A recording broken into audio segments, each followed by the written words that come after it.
行。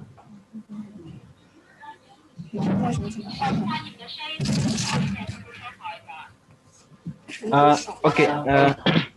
Please, when you can hold the microphone at least some distance from your mouth, at least you'll have a clear audio. Can you hear me? Like, is it not a good quality audio, or you just can't hear me at all? No, it's better. No, it's better actually. No, it's better. No, it's better. Yes. So can we? 现在可以是吧? So okay, then we are ready to start. Okay, good afternoon from you, but it may be good morning or good evening. It depends on which time zone you are in. And we are here at the workshop number 53, Online Gaming and Child Rights of IGF 2020. We are here with all the Chinese panelists live streaming from Beijing. And welcome everyone participating for this workshop. We have a wonderfully knowledgeable panel today, and I cannot wait to have a lovely and interesting discussion with them soon. So today's topic is online gaming and child rights. We all know that play is in our nature, and games share a long history of humankind. Nowadays, unless you live a totally secluded life without any digital technology, you will, to some extent, witness the power of online games. Either as an enthusiastic gamer yourself, or a concerned parent or educator, or a reporter or researcher, a policymaker or regulator, or just a person with a curious mind. After all, online games make multi-billion businesses, reshape our entertainment and our culture, change the way we relax, learn, and socialize, and bring about a lot of questions we don't have clear answers yet. One of such questions is how to evaluate the impact of online gaming on children. We hear a lot of discussion about addictive news, harmful contents, sexual abuse and exploitation on gaming platforms. And this terrifies many parents. We are here today to dive into these topics, highlighting a child rights perspective. Before we start, let us watch a short video we just produced so we can get a glimpse of what children and adults think about online gaming. So the video.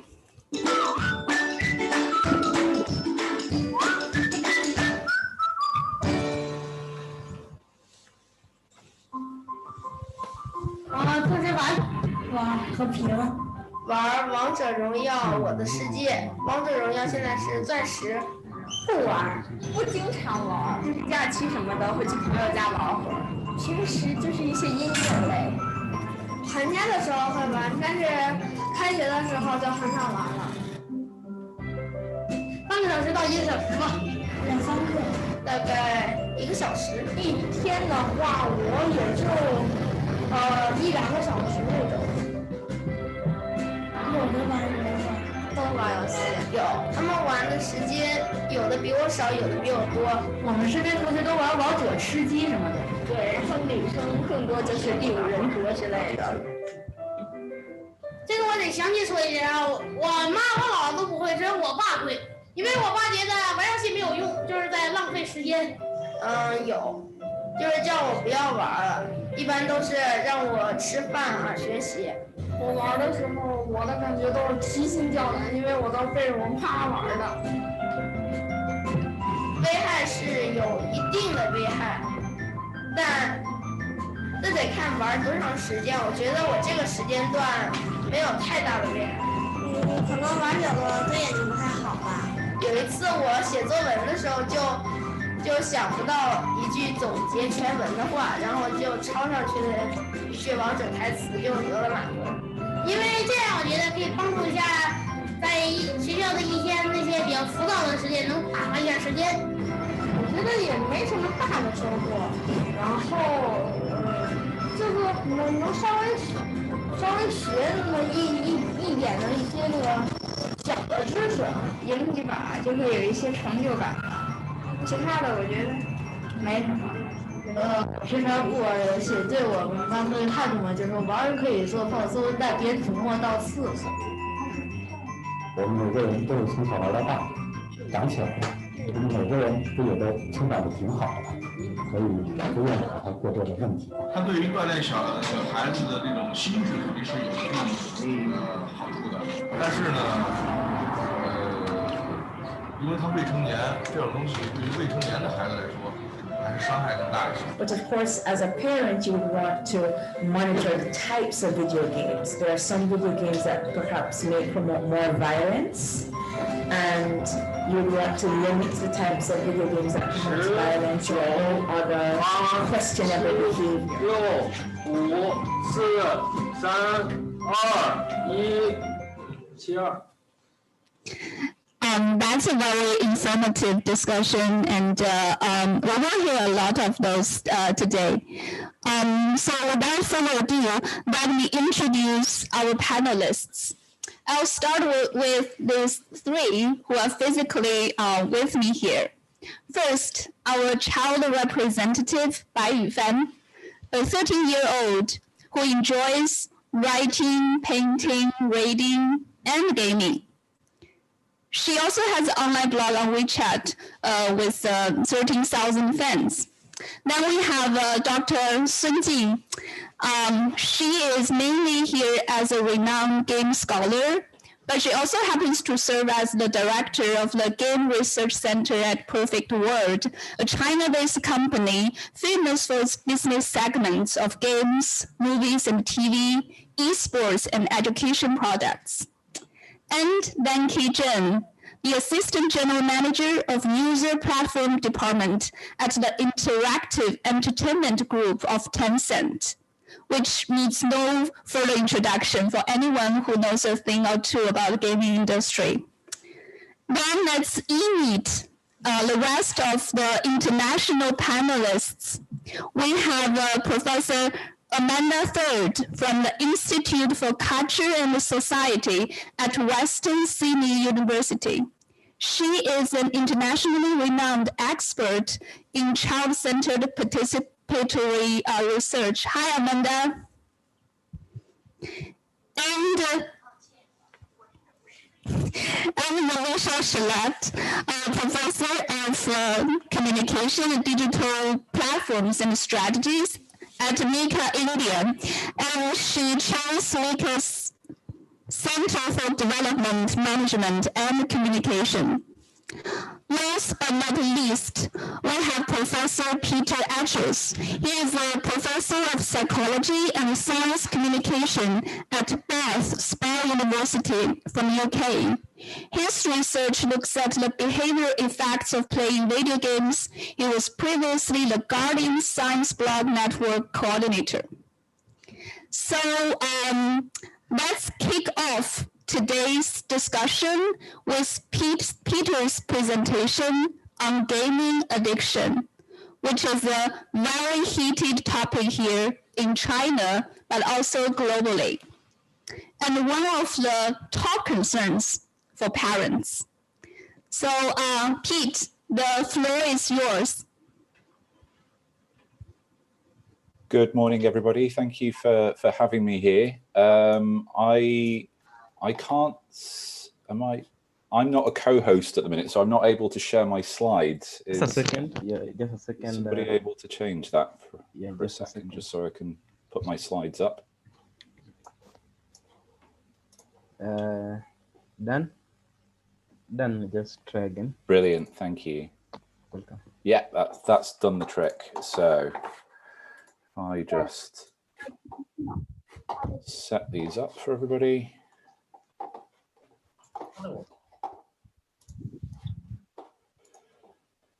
Wonders of modern technology, eh? Right, there we go. Brilliant.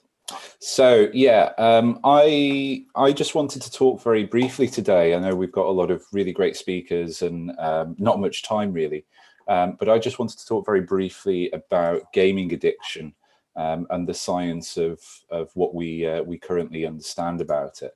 So I think the first thing to say is that there have been worries about technology going back to at least ancient Greek times, and it very famously in Plato's Phaedrus, it was argued that a new technology that would stifle free thinking and education was being developed, and they were talking about books. As soon as any new technology has come out over the decades and hundreds of years, we've seen worries about them. And there's a whole other talk we could have about that. But recently, we've seen worries about screen time and social media. Concurrent with those, we've seen this worry about whether video games are addictive or not.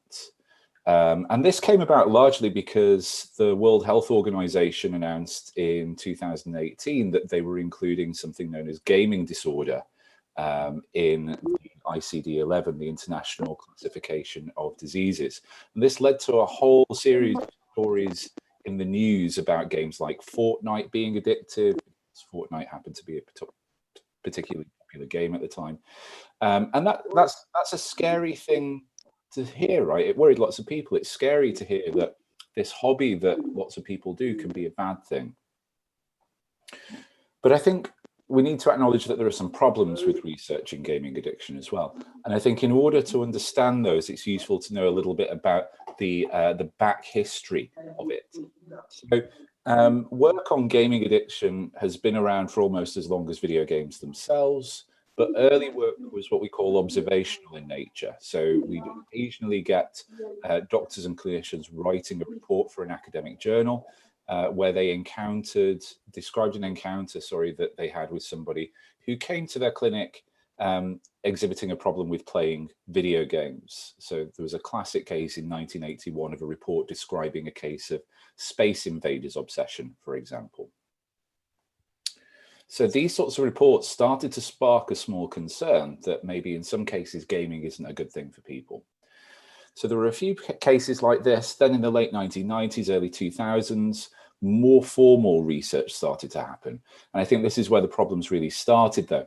Most research in this area takes the form of a survey. So you give people a bunch of questions about their gaming habits, add up the responses, and you get a score, maybe between 1 and 100, and make a decision about what sort of score would be high enough to say that that person has a problem with gaming.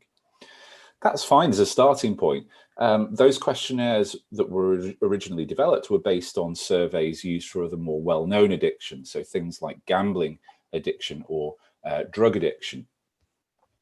But it led to this approach that argued that some people in the gaming population might exhibit a certain set of criteria or show a certain set of symptoms that you can assume to be gaming addiction because they look like the same sort of symptoms that manifest in other sorts of addictions.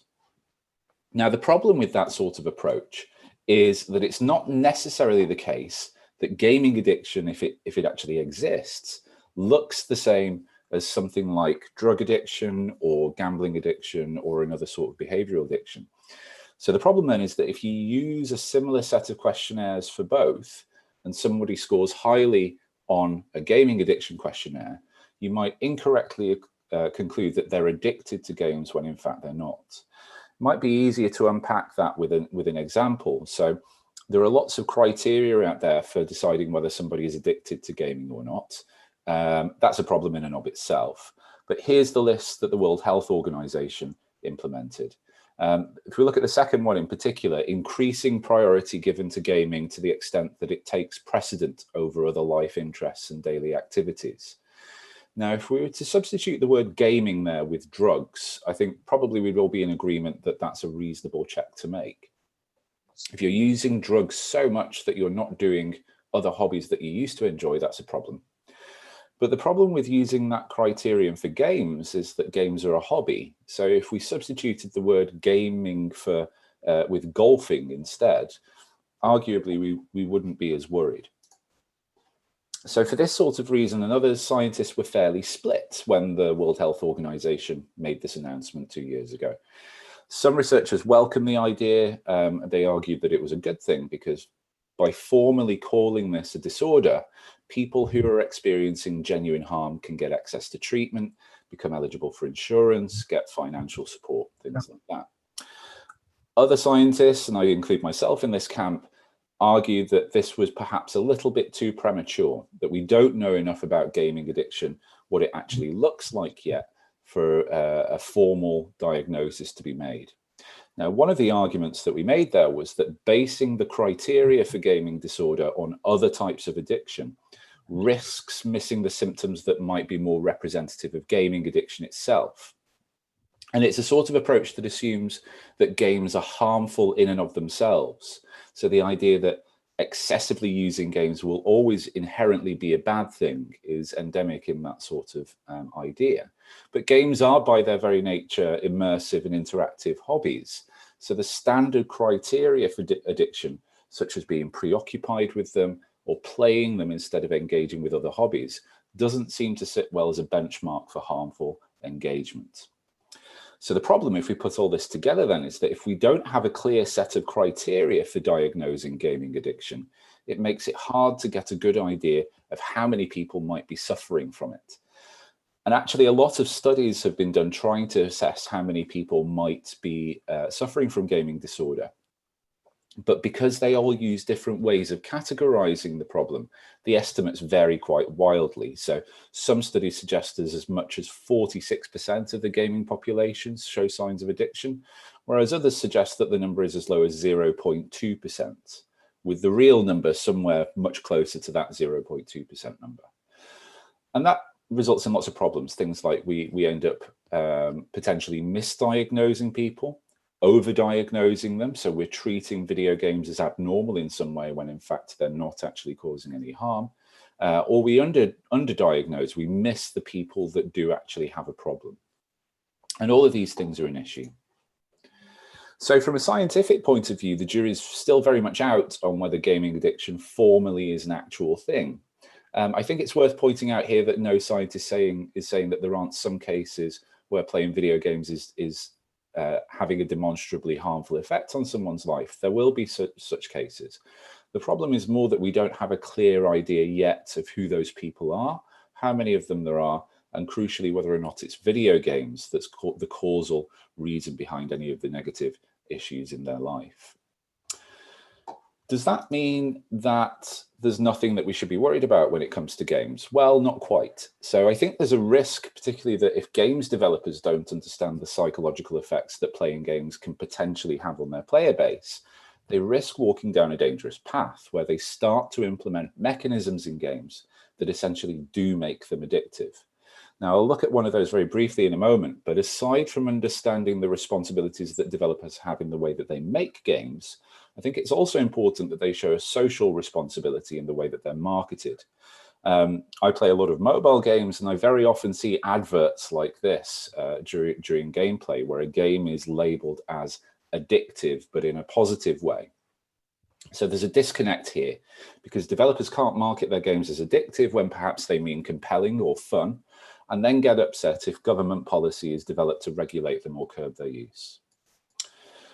One of the most heated debates around gambling-like mechanisms in games at the minute centers on the way that they're monetized. And a lot of developers make their money not from the initial sales of games, but in the form of in-game microtransactions. And loot boxes are a particularly popular way of implementing this at the minute. Broadly, the way that loot boxes work is that there are a set of items that you can get in a game, so maybe outfits for a character. Some of them are common, and you'll get them frequently. Others are much rarer, and they're much harder to get hold of. And those are the desirable ones. And this is actually a growing problem. We've seen studies over the past couple of years, surveys of thousands of gamers, asking them about their online gaming habits, whether they buy loot boxes, as well as asking them about potentially problematic gambling behaviors. This study by Zendel and Cairns in 2019 showed a small but significant correlation between paying for loot boxes and levels of problematic gambling. Because this was an overall effect, it suggests that it doesn't matter how loot boxes are implemented. There are thousands of ways in which you could do that. But as long as you have to pay for them, from this data, there seemed to be a relationship. This sort of effect is correlational in nature, so it doesn't tell us what causes what, but in a sense, it doesn't matter which way it is. It's a problem either way. So either it's the case that loot boxes cause problematic gambling behaviors to start, in which case it's sort of a gateway to problematic gambling, or it's the case that people who already have problems with gambling are more likely to buy loot boxes, in which case games companies might be inadvertently exploiting vulnerable gamers to make money. So that's an effect that seems to crop up repeatedly in the literature.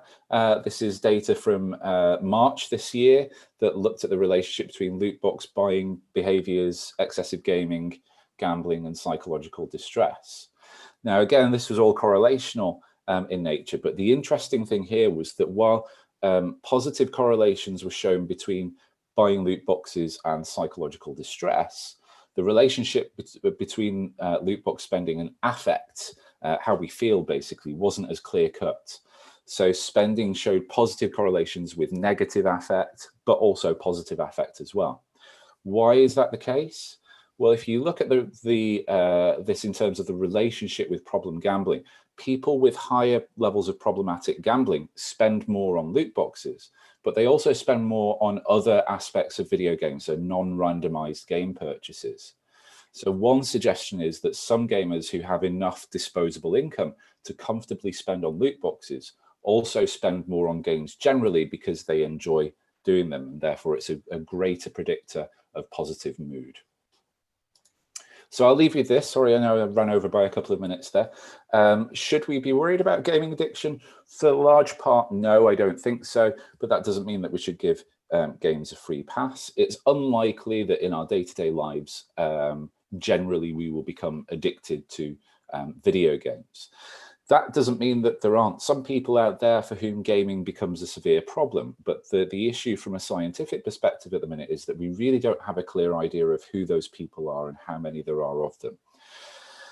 One particular problem that we need to be aware of at the minute is not so much whether video games generally are good or bad, but whether there are specific aspects of video games that need tweaking or not. So whether there are mechanisms within games that look like gambling that can potentially do have an effect. So I think overall, generally the take home here is that we all need to kind of take greater responsibility. So I think from a scientific perspective, we need to have more responsibility in communicating the uncertainty around what we do and do not know in this area. I think in games development, there needs to be a greater level of social responsibility as well. So I'm going to stop there. Thank you very much for listening to me. Thank you, Pete. I quite agree with your conclusion, and we should be mindful, maybe a little bit worried, but don't panic. And there's still so much more to learn about this issue, and the academic community, especially, should produce more solid evidence, and more importantly, communicate them effectively so they could guide policy making and industry practices. So another dimension to look at connected games is to view it as a new media, a way of storytelling and art form. In this sense, let's hear about how Manisha explores this as an expert on media literacy and communication. You can start, Manisha, and please try to limit the presentation within 10 minutes.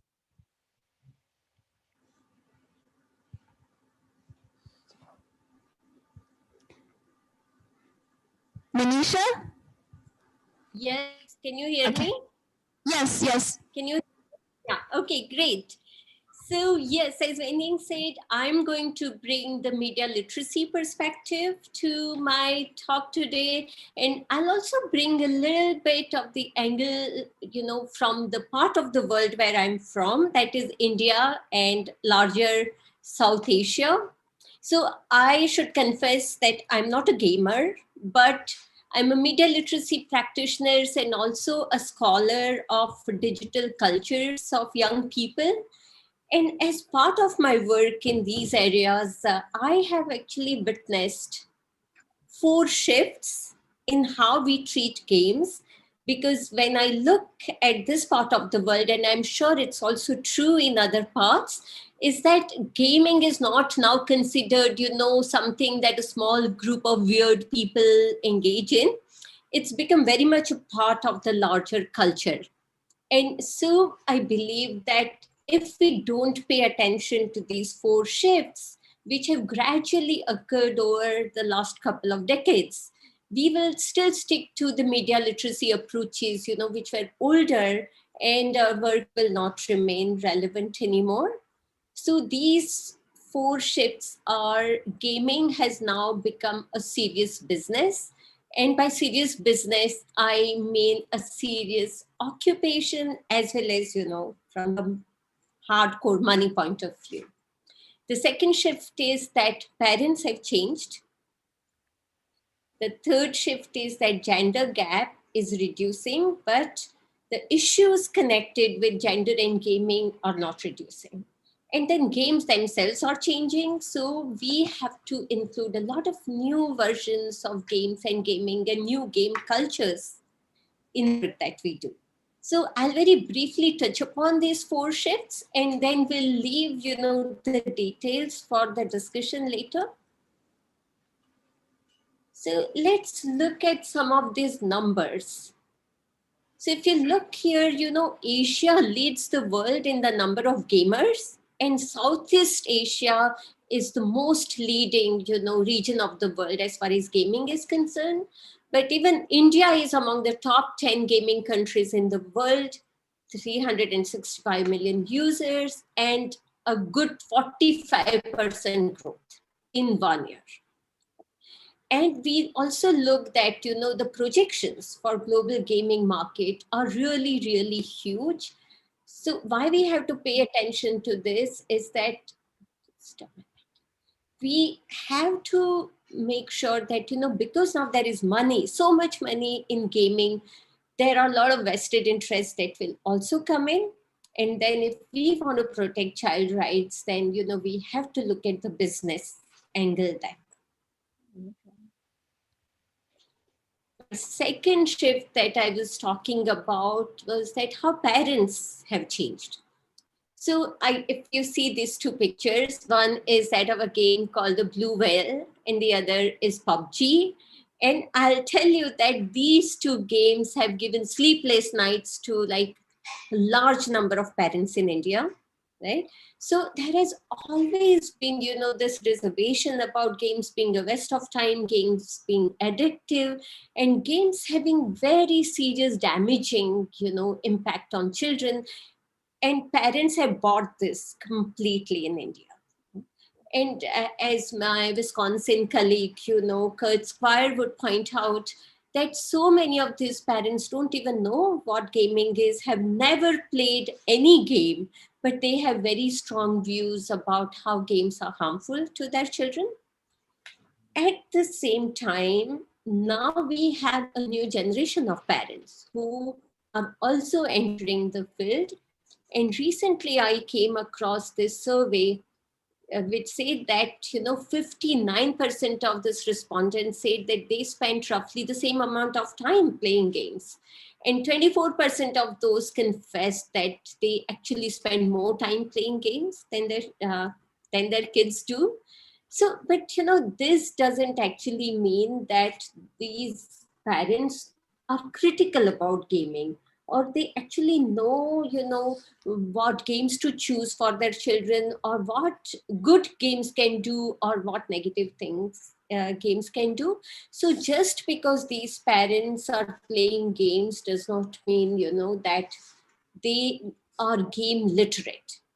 But now when we work on media literacy vis-a-vis gaming, we have to work with both these groups of parents, parents who have never played a game and are very worried about gaming, and parents who play a lot of games but yet are not media literate. Sorry. Yes. Finally, the same survey gives a very, startling data that In India, like 88% of women considered online games to be the best pastime. And I admit this is a small sample, roughly like 1,500 adults. So we can't just buy, these findings without a pinch of salt. But even other surveys have definitely shown that the gender gap is reducing. There are more and more women who are active gamers now. And then, there is this small percent, 61% of women in this survey who are hardcore gamers, who say that they would skip meals, sleep, other activities just to play games. So that graphic here shows of a data on gaming. And finally, the fourth shift is that games themselves are changing. So earlier we only knew about, a few games and mostly like violent, racing and shooting games. But that has now given way of such a, varied landscape. So there are games for education, there are games for learning professional skills, there are advertising games, there's a lot of gamification of marketing, so interactive marketing. And then there are, of course, the games with avatars and gambling, and then really serious esports. So now when we talk about media literacy, we have to make sure that we address this entire landscape. And within that, we find out when games benefit and when games are really harmful. So for example, as Pete said, there is definitely violence, sexualization, gambling. There are all these risks, but not with every game. So these are the four major shifts. And if I have a couple of minutes, I'll just talk about like what we need to do with parents and children. And now, because games are becoming such a serious part of our culture, media literacy has to also extend to teachers, game designers, media owners, and policymakers. But what is actually needed is a serious dialogue between all these stakeholder groups, because a lot of problems are caused because they think so differently about gamings. They don't see eye to eye about what games can do, good or bad. So I think first thing in media literacy effort is to have a serious dialogue about gaming cultures among all these different stakeholders.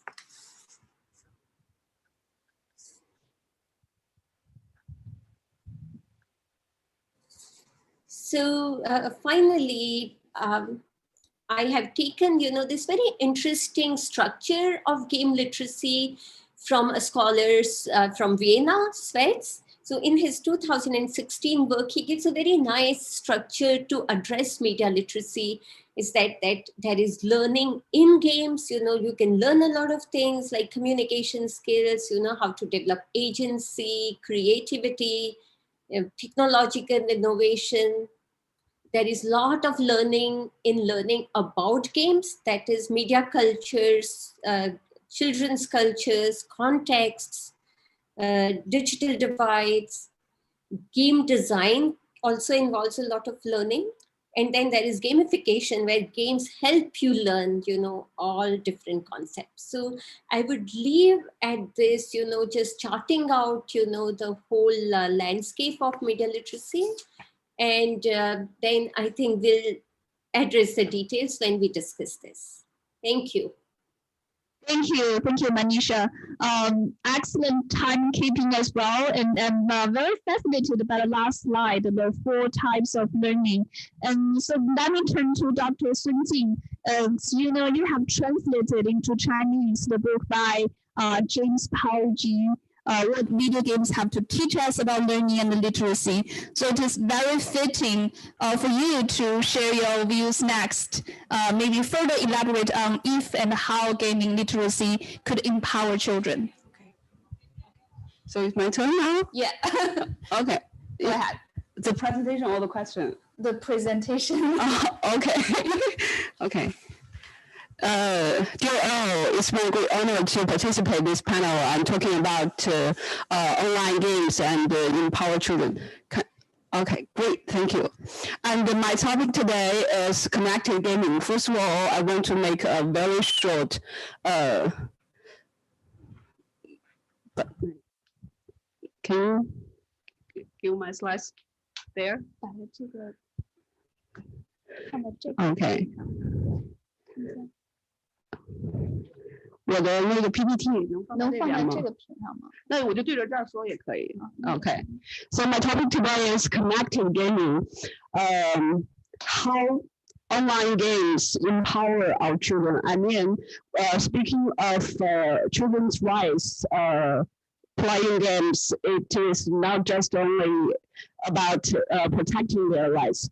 I think we have to teach them how to play games, or in other words, game literacy, and also we have to teach them how to protect themselves. Thank you. Okay. 我可以站起来吗？镜头追不上你，关键是帮我拿一下这个，谢谢。Okay, much better now. Sorry. Yes, I think the game literacy is very important. I'm quite agree with Marissa's point of view. And today also, I want to share my views about this topic. First of all, I want to share some facts about child online gaming in China, because we are living in China and we have a huge population of gamers, especially youth. I mean, teenagers and tweens, even for the young for the young generation and also the old generation. So first of all, I want to say in China we have a very huge or very high international internet coverage rate. Both in China, in the cities and in the countries, you can see more than 90% internet coverage. That means a huge majority of Chinese people can play online games in China. And also, we can see very little difference between city users and also country users. And the second table is about internet participation. You can see gaming is the third high activities, I mean online internet activities in China for Chinese users. That means lots of people will use internet as their way to play games with their peers, their friends, and maybe their family members. The third table is about motivation. This table is collected by Hello. Yes, just a second. Please, the mic, please, slightly far away from the mouth. At least Okay, you can sorry. get a clear audio. Okay, sorry, the mic, at least some distance from the mouth, so that at least the audio can come out audible. Thank you. Okay. So can you hear me now? Is that okay now? Yes, it's okay.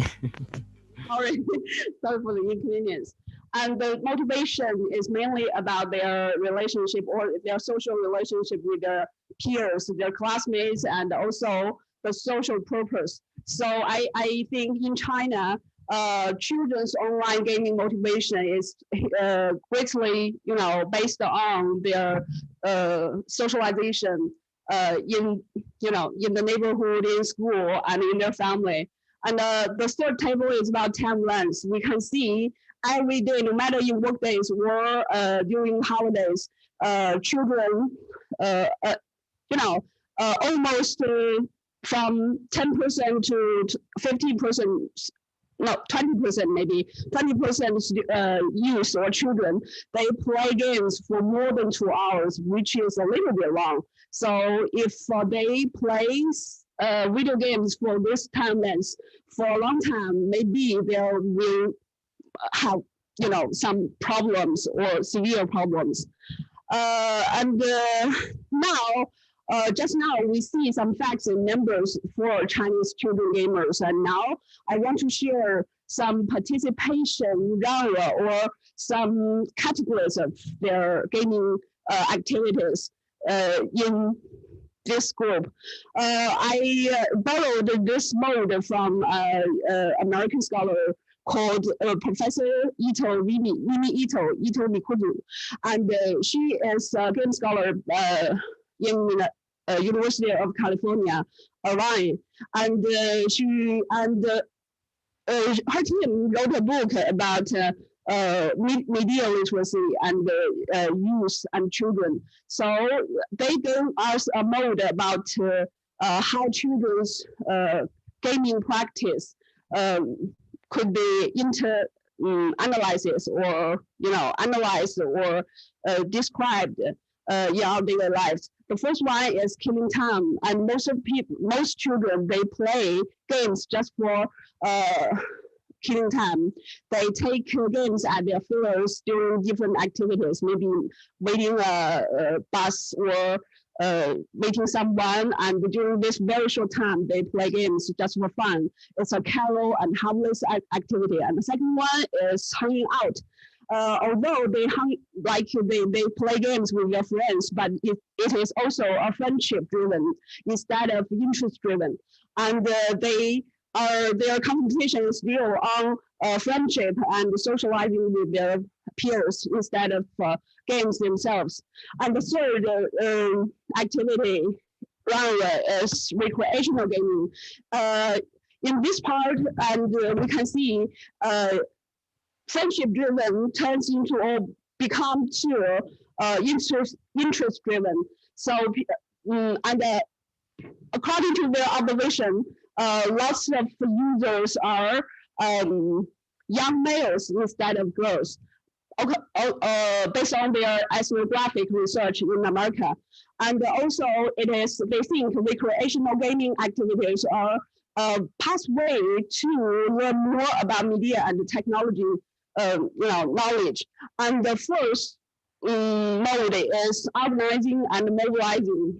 It's more like institutionalized activities, like competitive or competing activities. Just now, we have lots of users, even in China, of esports, and they most of them are in this group, and their activities can be characterized as organizing and mobilizing.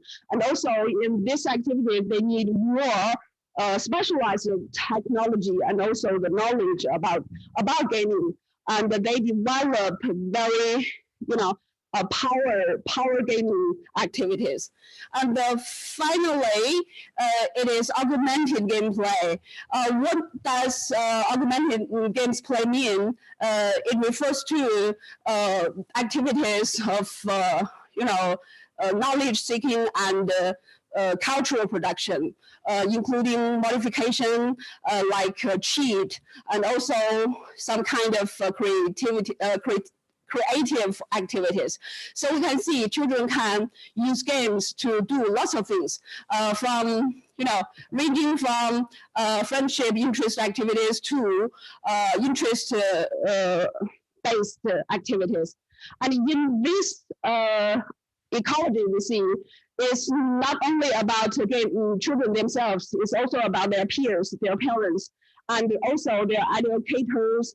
We also have producers, developers, and game company, and also in China, especially in China, we have a very strong influence from policymakers, our government. And now in China, I see the absence of this part of academia. We need a much stronger game research in China right now. That's why we started our connected game research in my center. We organized lots of activities, like seminars talking about games and esports, and bringing the industry, school scholar, and also the students, bringing the international scholars and the universities, the institutions to our domestic ones. And also we have projects like related to game publications.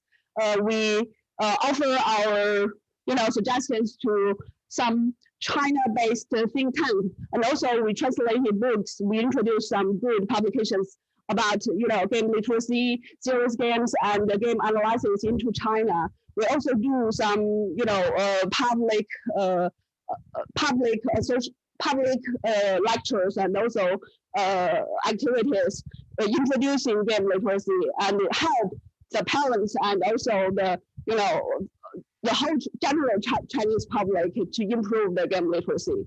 We need to, we want to build an academic platform and an international community, and also we want to produce some outcomes who can benefit to lots of people, a huge majority of people, and help them to know games better. That's why I bring this concept of connected gaming. Originally, this concept is from Professor Yasmin Kafai from University of Pennsylvania, but now I want to broaden this concept. I mean, she used this concept to describe situation integrating games making and games playing. But now I want to use connected gaming to describe a vision of including 4 different parts. The first one is parents and educators. Like the suggestions I gave them, I think the parents and educators, they can follow these 4 steps. First of all is to understand games, and second of all they have to help their children to select games, and then they need to play with the games together, and also at last they need to set a time limit. That's for the parents and educators. And then for producers in China, we extremely need a diverse products. I mean, we need not only MMORPGs, not only MOBAs, but also more serious games and more learning games, educational ones. And also we need to keep the safety, the safe environment for our children, for these young users. And the final point is about productivity. We have to develop more games to help them to change, the pure entertainment into creativity and productivity, help them to learn from games. Just like Marisa says, we need more games about learning through playing, or learning through, through you participating in different round of game activities. A third party is about policymakers. In China, as I said, our government have a huge influence on the whole gaming ecology. So I think our government should, support, give more fundings and supports to game research, including the industrial innovation and also the public game literacy. And for academia, we need more international vision plus more focus on China, Chinese context. And also we have to bring a vision of lifelong education and give our readers more books and publications, also articles about this area. Okay, so that's it. Thank you, Dr. Sun.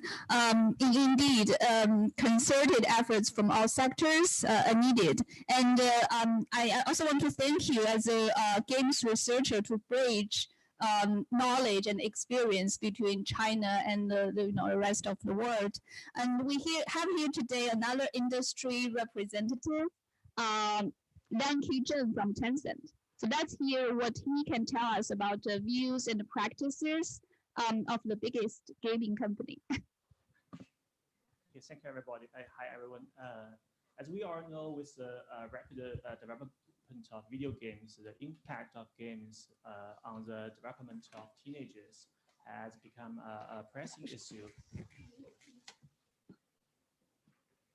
Okay, the increasingly open networking environment is becoming a significant social force affecting teenagers' status, values, and future.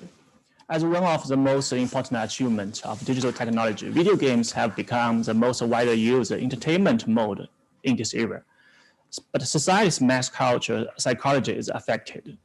Teenagers are often the most sensitive group in society. Growing up with gaming in their generation has positioned video games as a unique and stable culture element in children's life. Therefore, it's the practice of Tencent games to improve the protective systems to help teenagers mature.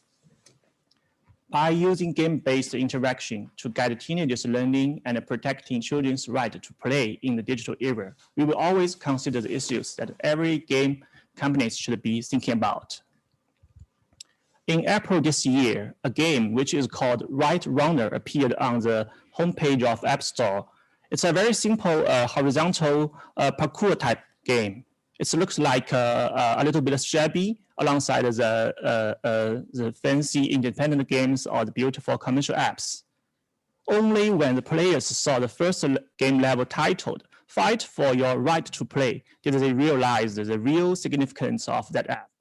Developed by UNICEF, it promotes the protection of children's right to play safely. Mr. Bert Anson of UNICEF pointed out that playing is the most memorable way for children and young people to understand their rights. Tencent has also done a lot of work for functional play. We have developed systematic game designs in many fields like traditional couch, frontier exploration, and youth care. We have released more than 20 functional games. The Everlasting Regret and the Wedding Day series interpret traditional culture through digital art. As a bridge between traditional culture and the teens, it forms a new way for the inheritance and development of traditional culture. Here's another game, Mandarin Town. Mandarin Town was recently released. It's the first charity game co-launched by Tencent Games Dream Program with the Language and Culture Press under the Ministry of Education. This game offers a new learning method and paths for regions with Mandarin learning threshold. As a parallel to the space and time of the real world, games provide children with an opportunity to present the existing way of living, reconstruct the structure of reality, and step across the borders. According to a report titled Children's Right to Play, an examination of the importance of play in the lives of children worldwide, co-authored by Stuart Lester, the attitude and physical barriers seriously damages the opportunities of disabled children to participate in gaming time and space. The daily life of disabled children is constantly monitored and cared by adults, and that greatly affects their participation in game space. When children's right to physical playing is hindered, video games may play a very important role in leading their development and protecting their rights and interests. Video games can also surmount the constraints of social and economic status, gender, space, and time, and provide children with more extensive social opportunities. The simulation of the reality in video games help children to suspend the limitations in the real world, especially for difficulties when disabled children facing in exploring the real world. Online game activities strengthen their entertainment satisfaction and self-focused attention. The protection of children's rights began to attract the worldwide attention with the launch of Geneva Convention on the Right of the Child in 1924. In the past century, the details of children's rights have continued developing. In particular, the children's right to play has gradually gained value. Different kinds of efforts have been made to ensure that right. Tencent Games has always insisted on improving the system that protects youth. We hope to strengthen social cooperation based on the home-developed growth, guardian platform, and health system. Enable games to become a company to teenagers in their healthy growth. On June 23rd, the International Telecommunication Union launched its new 2020 guidelines on child online protection. It's a great honor that the Tencent Games has provided support for the protection of minors in the video game industry to reflect the significant changes of the network environment and the digital landscape. The 2020 Child Online Protection Guidelines is designed from the ground up. The Internet of Things, the online games, machine learning, and AI are all explained in the guidelines. Meanwhile, the update is also filled major gap in the support of disabled children, the internet world is essential for full social involvement of disabled children. In 2019, Tencent Games upgraded its brand concept to spark more, to explore more possibilities of the gaming and expand the value from more angles. The Tencent Interactive Entertainment Social Value Research is an internal publication within our company. Since March last year, 6 issues have been successfully published. That journal is designed to convey game-related cutting-edge information, academic research, and extensive game values to the industry and to the public. The 2020 Functional Game Industry Report shows that as a model for industry integration, functional games need a solid academic theory support at universities and research institutions. We hope that Tencent Games can utilize its huge user base to open development paths for the functional game industry. Tencent Games is actively developing partnerships with universities, scientific research institutions, and other organizations. For example, Tencent Games and Peking University jointly offered the Innovation Thinking of Gamification this summer, aiming to spread game thinking to colleges and universities and explore its value in education and training. In addition, Tencent Games exclusively supported the first backbone teacher training class of Shanghai Youth Creative Design Institute, jointly held by the Shanghai Science and Technology Art Education Center and Tongji University. This train explored the design concepts of educational games. They learned how to apply the game concept, game elements, and also game mechanics to education and teaching and training. Tencent Games was pretty well recognized for creating learning scenarios, stimulating learners' interest, motivating their passion, enhancing learning interaction, and cultivating learners' high-level thinking ability. Nowadays, video games are gradually accepted by public as a media and also as an art. Therefore, the information and the connotations presented in video games may be more wide accessible. It should be our mission as a game company to benefit the whole community with some fruits of this new technology. Regarding the development of teenagers, the reality of network infringement and also network crimes hinder the realization of the right to play assisted by video games. The key to improve youth online protection from a global perspective is using a multi-stakeholder, multi-sectoral, and a child's rights-centered approach. We must gather the strengths of all key participants, including the young people, the minors. Tencent Games will always exert great effort to promote the healthy growth of teenagers. As a new technology, video games have permeated into our daily life. It's important to help teenagers realize how to creatively use the toys of this era. With the gradual maturity of the video games market, the application of new game technology provides a new perspective for the society to understand video games. As the exploration in the fields of medical treatment, education, and public welfare has begun to bear fruits, video games can be regarded as another way to protect teenagers' right to play. Maybe that's what video games should mean. We believe that games can be more than that. Thank you. Thanks, Nanki. Very interesting introductions. I have actually quite a few questions, but I don't think we have time for that.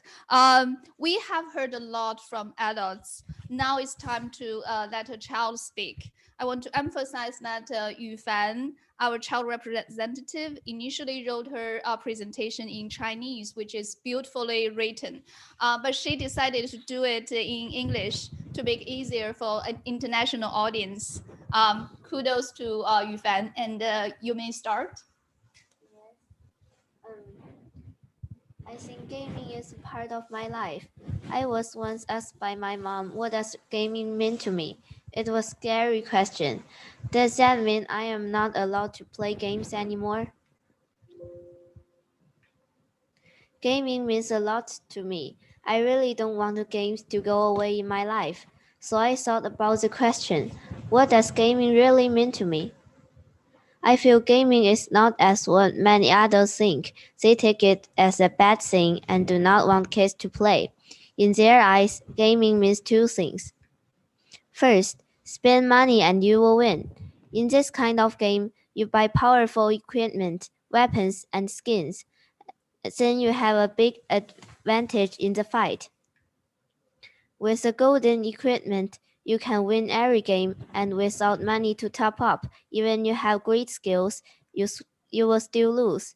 In such a game, your IQ and your skills are of no or little value. Only money matters.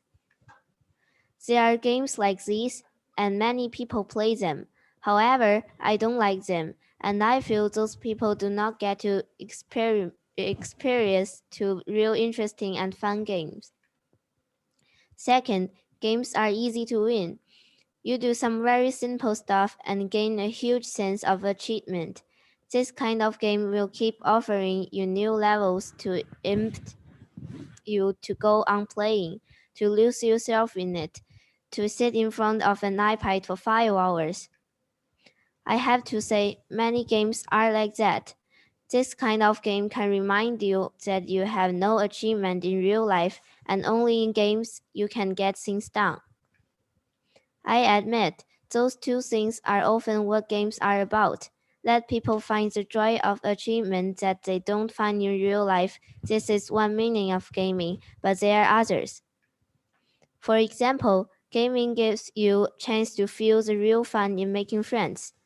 On the one hand, gaming is a social topic. When you get into new schools with nobody you know, you can try to talk about your favorite games. If someone happens to have the same like as you, then it gives you an opening. I enjoy talking about games, same as my parents enjoy talking about dramas and shows. On the other hand, gaming is a way of spending time with my friends. Parents do it by sharing a meal, singing karaoke, playing mahjong, and going to concerts. For me, I play video games with my friends. We have big fun together, playing online while audio chatting, working together to defeat the enemy, discussing tactics. Those are my social life. Also, gaming is a part of my cultural life. I love musical games. Notes are dropping down one by one on the screen. You have to hit it right to make it right sound, and you tap the notes as if you were playing music.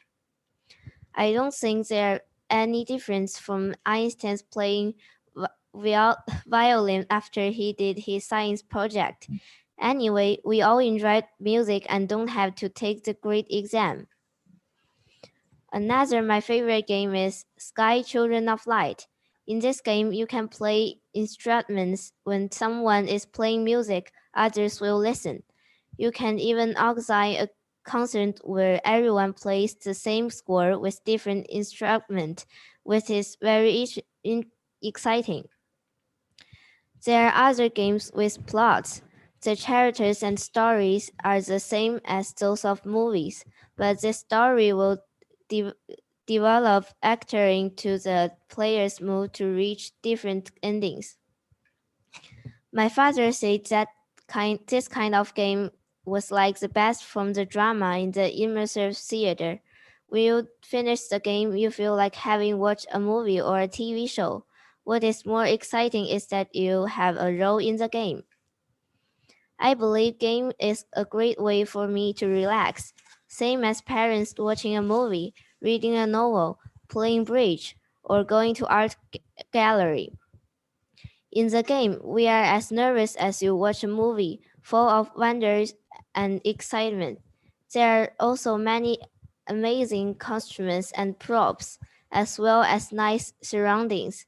And the most interesting thing is that you can be a part of it for it yourself. There are so many responsibilities in the games. I hope adults could not forbid kids playing games when they don't even want to understand what games can be. We have to correct one misunderstanding that games are designed for bad, lazy, stupid ones and target all the weakness of the human nature. No, games are not like that.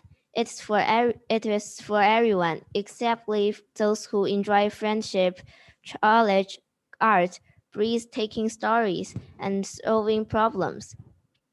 We should encourage people to play more games, different kind of games.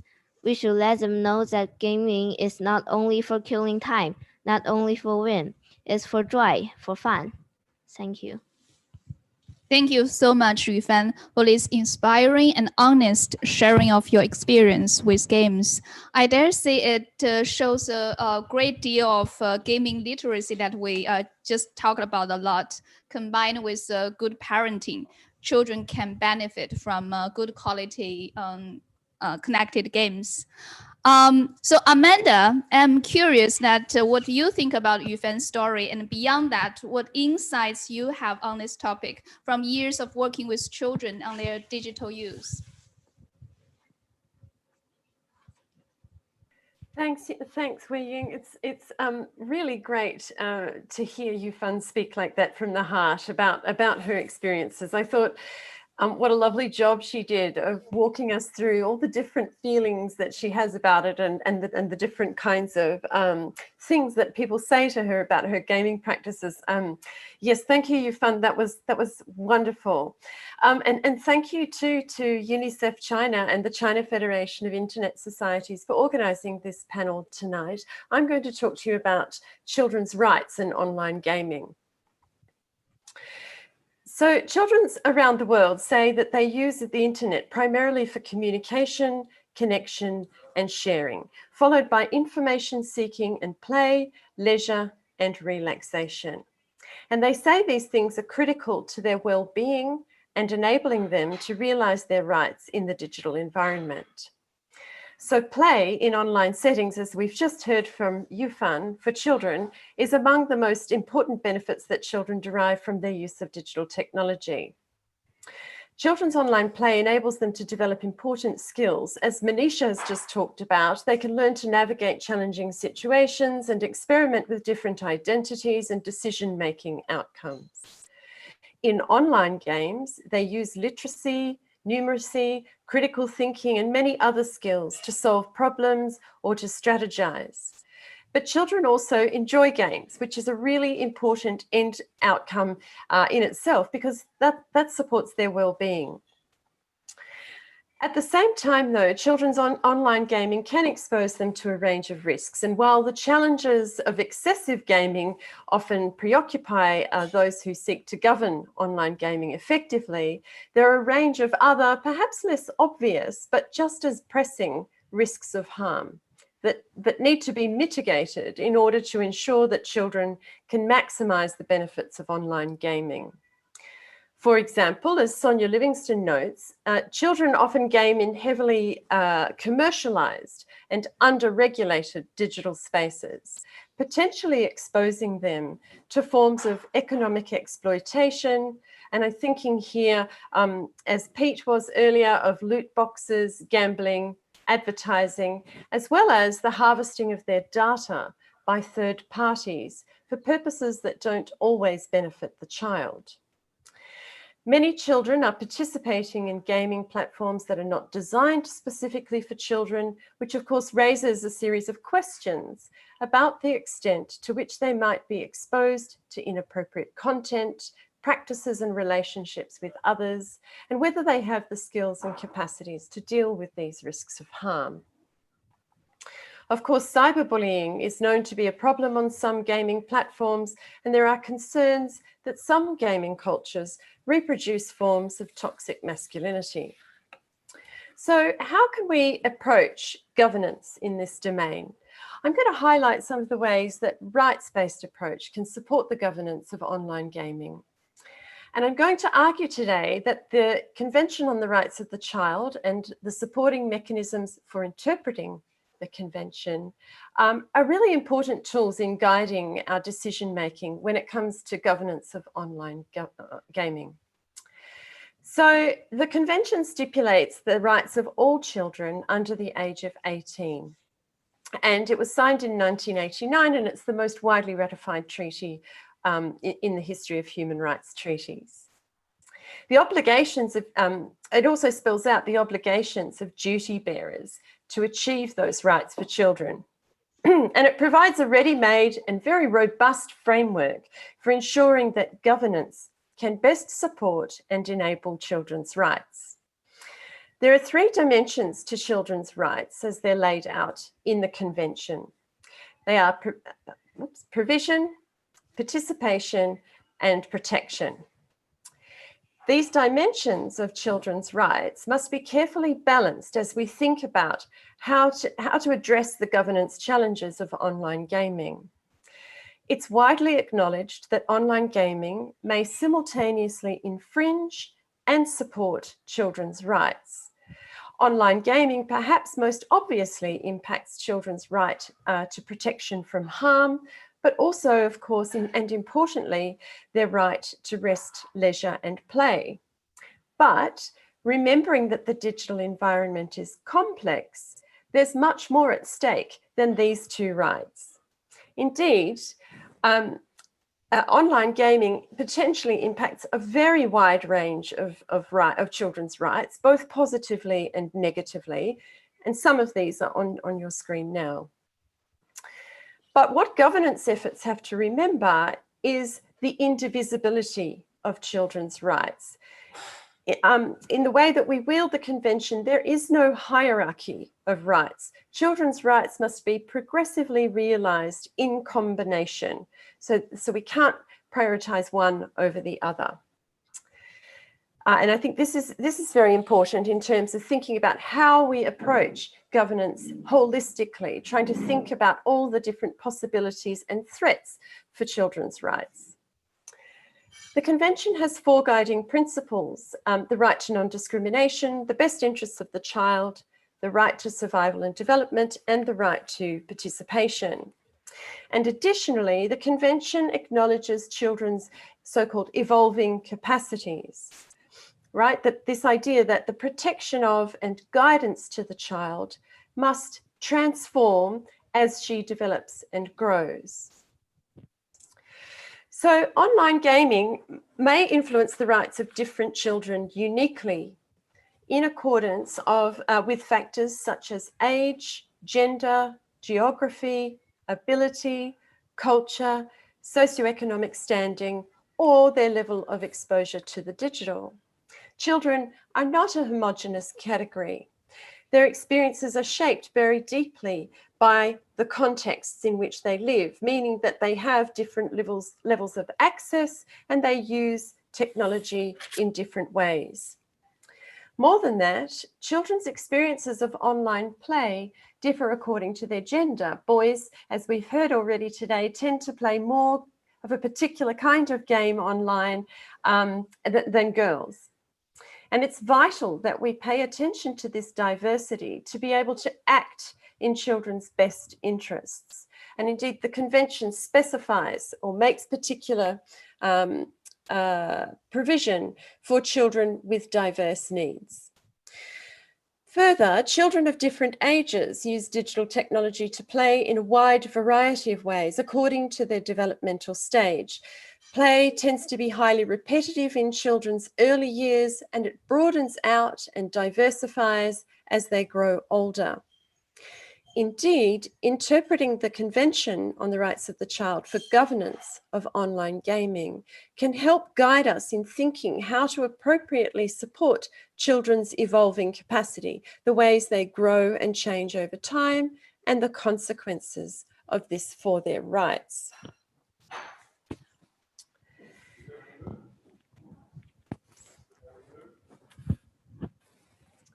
The stereotype of the teenage gaming addict tends to dominate our thinking in policy and programming about online gaming. As Pete just indicated earlier, for a small minority of children, compulsive gaming can be a threat to their safety and well-being. But for the majority of children, it does appear that this is not the key issue, although we do need to acknowledge that some games do aim to keep children engaged, to compel them, and we do need to regulate and make sure that these practices are ethical. And indeed, I think we need to remember too, as Yufan just said, that one of the things that children find most compelling about gaming online is their relationships with other children. This is one of the spaces where children connect with each other in a world where often a lot of the spaces for them to connect have closed down. At the same time, though, I think one thing we need to remember is that children around the world have told us that the adults in their lives, parents in particular, but also teachers, governments, and others, don't always, according to children, understand the value that digital technology has for their sense of play and the meanings and pleasures that children derive from their online play. Indeed, in the most recent consultations that I've conducted, they're calling on the adults in their lives to listen more carefully to their experiences, to really understand how and why children find meaning in online gaming. And if we don't pay attention, what we do is we risk stigmatizing and even criminalizing, and certainly medicalizing, as Pete gestured earlier, children's online gaming practices.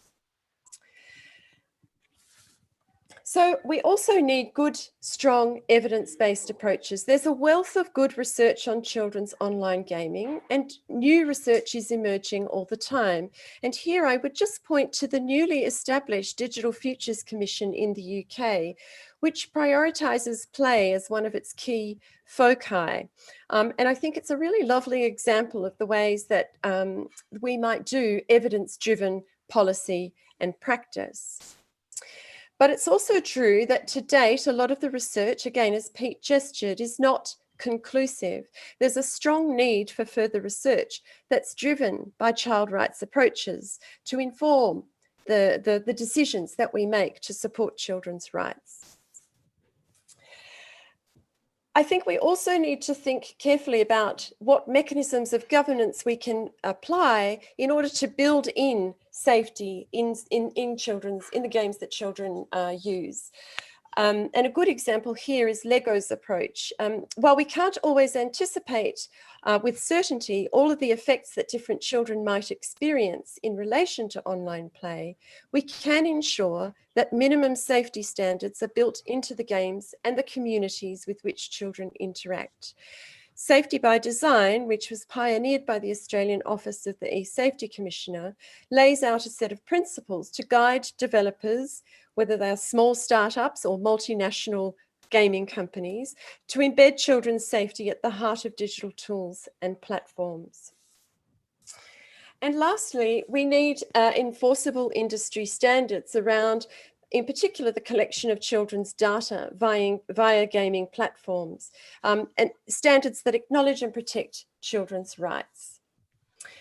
The way forward for governance in relation to online gaming is not entirely clear and needs to better channel high-quality research, including research that consults with children. And I think Yufan has really illustrated that if we listen to children, they have very important things to say. The convention provides us with a tool for achieving the aims of embedding children's rights in those online gaming spaces.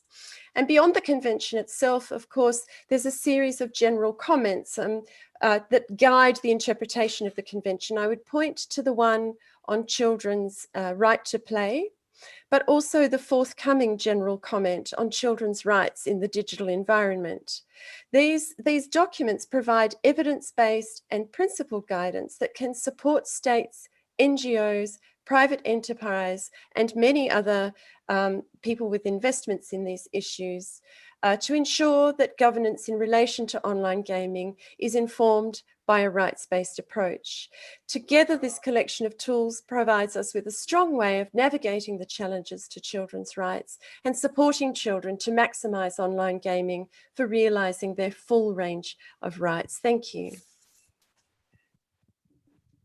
Thank you, Amanda. Thank you for this very comprehensive unpacking of the relationship between child rights and online gaming. And we have probably another 15 minutes. And we also have some questions. But the time is very limited, so I'll just summarize some of the questions. And the first one, I think it's a bit broad, but we will ask you to answer from your own different diverse perspective. Many of you mentioned that all sector, we all have a role to play. But no one can deny that the gaming industry, the gaming companies have probably a bigger and most important role to play in terms to really fulfilling child rights. And so I'd like to ask you to give a very short 1 or 2 sentence answer about what do you think? What's the top priority? The one thing you want to say gaming companies do? Probably we start with our panelist virtually joining us. So Amanda, I'll just start with you. 1 or 2 sentences. Yeah. The one thing that, I think safety by design or rights by design is what I would really like to see ultimately, to really see gaming companies pick up this idea that we embed children's rights at the very heart of gaming platforms. That would be my tweet length response. But how we do that? Because it seems a very ideal vision, but one thing you want the gaming company to do right now to reach that goal? Start somewhere, yeah. Yes, so there is a toolkit that's available via the eSafety Commissioner's website, which lays out how to implement a safety by design approach. And so that would be my one wish, is that gaming companies would pick that up. Is that great? Precise enough? Yeah. We will shortly share the toolkits and first pass them to Tencent and Perfect World. Pete, what do you think? Because you mentioned a responsibility is the key. So what's the one thing you like to see? I think the most immediate thing that they can do is start sharing data with researchers. So there's a lot of questions that we still struggle to answer as scientists about the basics of why people play games and what effects that they have. And there's a lot of rich data that video games developers have. Of course, there are some issues around privacy and confidentiality there, but it's not insurmountable. And I think we need to push harder to share that data in a collaborative way. Okay, great. Manisha? Yeah, I would really like them to take the girl gamers more seriously.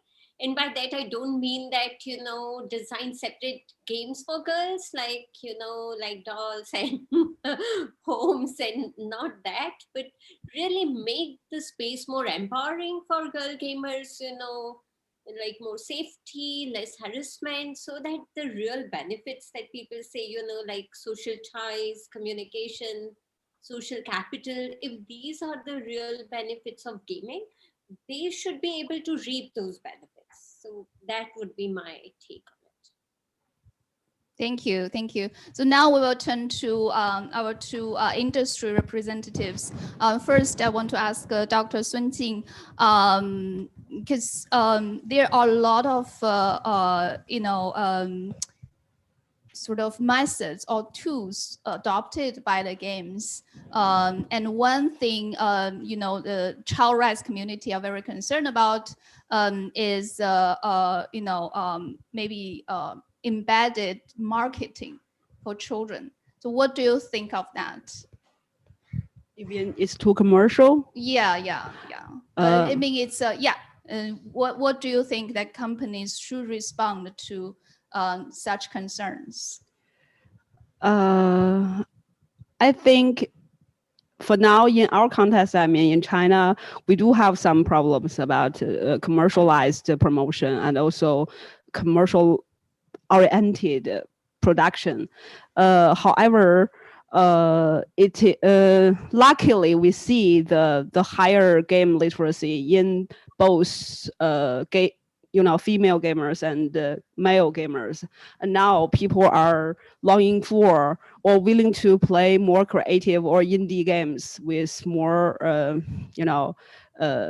fun mechanics. And I think it is really a cycle for me. Like just now I said, it's a connected gaming ecology, and with a higher or rise of gamers' taste, I think it will push developers and production team to produce more creative works. And finally, they will find commercial promotion is not the only way to attract gamers, and they have to provide better works or better games for them to help them to fill in their entertainment time, and also help them to do some functional tasks like in education, health and care, and also other social responsibility things.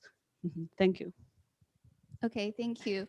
And a quick question for Lenky, because you talk a lot about the efforts Tencent has been made on serious games, educational games. However, from my experience, given the seriousness of such games, they often are not so appealing to children, and the outcomes of them on learning and other benefits needs to be further studied. So what's your expectation or your vision for serious games to really make a difference? Yes, yes, that's a term, a serious game or functional game. That's what we use to describe games with a different purpose. But generally, the public usually think that there was only one or two very famous games, usually for commercial purpose in the market. So they noticed that the game is usually, the one or two very famous title. But actually, I have read an article. It's called "Origins from the Origins of the Serious Games," and the author and the scholars have concluded that every game, all the game, have a purpose to describe, to solve a problem in very similar in real life. So that's the target or the aim of a game design. So actually, every game has its real purpose, just like what we do in real life. Just because we designed the game, the game is designed to be so fun, so interesting, so entertainment, full of entertainment. So people they noticed the entertainment part of the game and maybe ignore or forget the other part of this game. I can give you one or two examples. First, just like I mentioned in my presentation, the Everlasting Regret. It's a very famous masterpiece created by Bai Jui. Every Chinese know Bai Jui. So, but it's a Asian, art. It's very hard for people to understand or feel the feeling about author. So we have created a puzzle solving game, same name, same title, and let all the player to feel the feeling of Bai Jui. I think it's really wonderful. Even commercial games can do the same purpose, like a very famous mobile game. Everybody play this. It's 和平精英. I don't know the exact English name of it. Okay, it's very famous here. It's very popular here. So, there's a university here in China. It's called Public Security University. The students there, they're going to be police officers in the future. They use this game to train their tactics. They play the games, use the knowledges or skills, learn from the class, and test the result. And then they can even review the video they have recorded to see if this plan or tactics works just like they were taught in classroom. That's very interesting. So I think the main problem is not what we use, what would you do with the games? It's a problem. Can we find good games for proper users? So it's a big challenge for all of us, like game companies, producers, or even schools, parents, different kind of roles in society must participate in this progress and help all kind of users to find the right titles for them. So I think this is the final solution for this problem. Thank you, thank you. Last but definitely not least, I want to invite Yufan to also use one sentence to share with us her vision of gaming in the future. I hope the game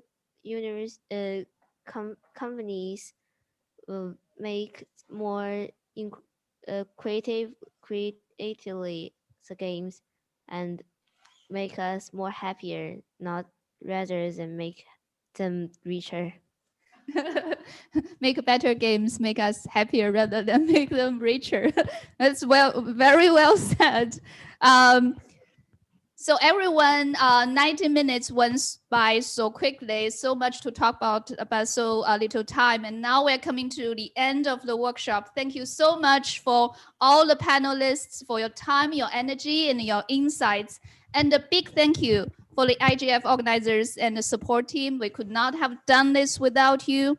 Lastly, to the audience who stayed with us, it was great to meet you virtually, and we will hopefully continue this important discussion, hopefully next time or in person. Thank you.